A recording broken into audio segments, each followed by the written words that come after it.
আপনি শখের বশে ফুচকা খাচ্ছেন, যা পায়ের ধলাই মাড়ায়ে মেঝেতে তৈরি হচ্ছে। শখ মেটাতে স্বাস্থ্যকে ফেলছেন ঝুঁকিতে, কারণ বাজারের বেশিরভাগ ফুচকাই পোড়া পাবয়েল দিয়ে নোংরা পরিবেশে তৈরি করছে অসাধু চক্র।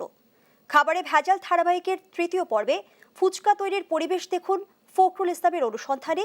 ছবি তুলেছেন মেহেদি হাসান সুমন। ফুচকা তরুণীদের ভীষণ প্রিয়, যা ছাড়া অনেকের বৈকালিক আড্ডাই জমে না। সেটা কতটা নির্দয় নিষ্ঠুরভাবে পায়ে দলিয়ে মারিয়ে বানানো হচ্ছে একটু দেখুন। যাত্রাবাড়িতে ফুচকা তৈরির এমনই নির্দয় পরিবেশ দেখে চমকে উঠবেন না কেউ। বাথরুম থেকে খোলা পা নিয়ে শিশু কিশোর ও নারীদের আটার খামিরে এই দলাই মারায় শখের ফুচকা বানাতে। এতে নাকি ফুচকা ফুলে ভালো। ফুচকা তৈরি এই পরিবেশ দেখে শখ থাকবে তো আপনার?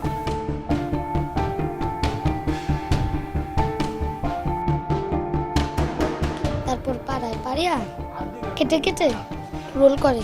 আমরা নিজেরা খাই না, আমরা নিজেরাও খাই। কামরাঙ্গীরচরে আরেক কারখানায় চলছে ফুচকা তৈরির রমরমা কারবার।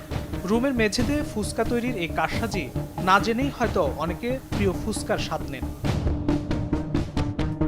এসব ফুচকার খামির তৈরিতে আবার দেয়া হয় পোড়া পাম অয়েল, তাহলেই নাকি সুস্বাদু হয় ফুচকা। এই ফুচকার খামিরের মোটা রুটি আবার রাখা হচ্ছে বাথরুমের পাশে মেঝেতে। এরপর ফুচকার খামিরের রুটি কাটাকাটিও চলছে নিদারুণ অবস্থায়।